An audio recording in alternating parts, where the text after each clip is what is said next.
আমার সব থেকে ভালো লাগতেছে যে এইখানে এর আগে অনেক জানাজা পড়ছি নিজে, একসঙ্গে একজন ব্যক্তির জানাজায় এতগুলো আলেম এবং এত মানুষ, এই যে দেখতেছেন আমার সাথে এবং সামনেও হয়তো আমি অনেককে চিনি না, অনেক আলেম ওলামা এখানে আছেন। এতটুকু আশা করা যায় যে আল্লাহ তাআলা এই মাইয়েতের জন্য বারাকা রেখেছেন, আলহামদুলিল্লাহ।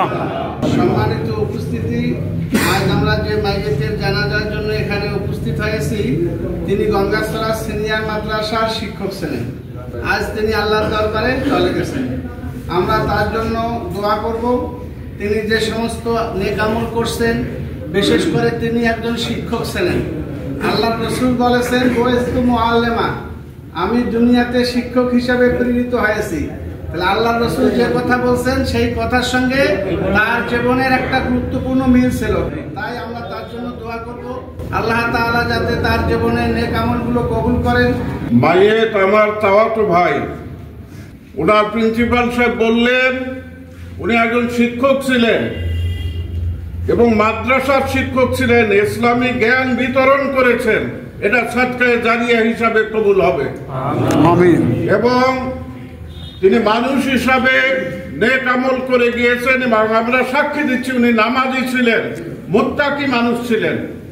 কথা সংক্ষিপ্ত যে আল্লাহ রাব্বুল আলামিন তার সমস্ত নেক আমলগুলো কবুল করে নিয়ে তার জন্য জান্নাতুল ফেরদৌস নসিব করুন, আল্লাহুম্মা আমিন।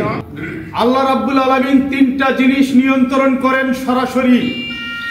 এক হচ্ছে হায়াতটা নির্দিষ্ট, রিজেক্টটা হচ্ছে নির্ধারিত, আর মৃত্যুটা হচ্ছে অবধারিত। এই যে মৃত্যুটা অবধারিত, এই চিন্তা চেতনা যদি আমরা সবাই লালন করতে পারি, তাহলে বেঁচে থাকতে আমাদেরকে কিছু আমল করে যেতে হবে। আল্লাহ রাসূল বলছেন, আবু হুরায়রা রাদিয়াল্লাহু আনহু থেকে বর্ণিত, একজন ব্যক্তি মারা যাওয়ার পরে তার আমল করার সমস্ত রাস্তা বন্ধ হয়ে যায়, শুধু তিনটা রাস্তা খোলা থাকে। এক হলো দুনিয়ায় যদি সাদকায়ে জারিয়া সামাজিক কল্যাণের জন্য কোনো ভালো কাজ করেন, ভালো উপায়। দুই নম্বর হচ্ছে এমন এলেম, যে এলেম দ্বারা মানুষ উপকৃত হয়। আমরা সাক্ষ্য দিচ্ছি, আমি একজন শিক্ষক, আমাদের আবেদ আলী স্যার তার চাকরি জীবনে অসংখ্য ছাত্রের মাঝে তিনি এলেম বিতরণ করেছেন, অসংখ্য ছাত্র আলেমে দ্বীন হয়েছে। আমরা বিশ্বাস করি ওই ছাত্ররা যত ভালো কাজ করবে তার আমলগুলো তার আমল নামায় চলে যাবে ইনশাআল্লাহ। তৃতীয় হচ্ছে নেক সন্তান। আপনি চলে যাবেন, আপনার মৃত্যুর পরে এমন সন্তান রেখে যাবে সেজন্য আপনার মৃত্যুর পরে দোয়া করার যোগ্যতা অর্জন করে।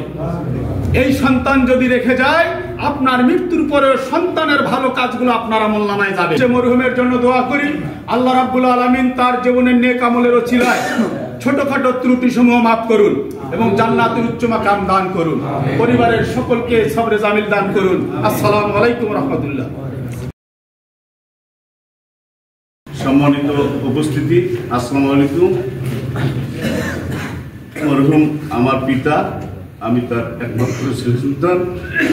যদি তার চাকরি জীবনে, ব্যবসায়িক জীবনে, চলতে ফিরতে, রাস্তাঘাটে কারোর সাথে কোনো অপরাধ কিংবা অন্যায় করে থাকে, আল্লাহ রাস্তায় আমার বাবার হয়ে আমি ক্ষমা চাচ্ছি, আল্লাহ রাস্তায় তাকে ক্ষমা করে দিবে। আর আব্বার কাছে যদি কেউ কোনো রকম দেনা পাওনা থাকে, কোনো কিছু কেউ যদি লেনদেন করে থাকে, তাহলে আমাকে বলতে পারেন, আমি তার সন্তান হিসাবে পরিশোধ করবো ইনশাআল্লাহ। আর আমার বাবার জন্য সকলে দোয়া করবেন। আসসালামু আলাইকুম।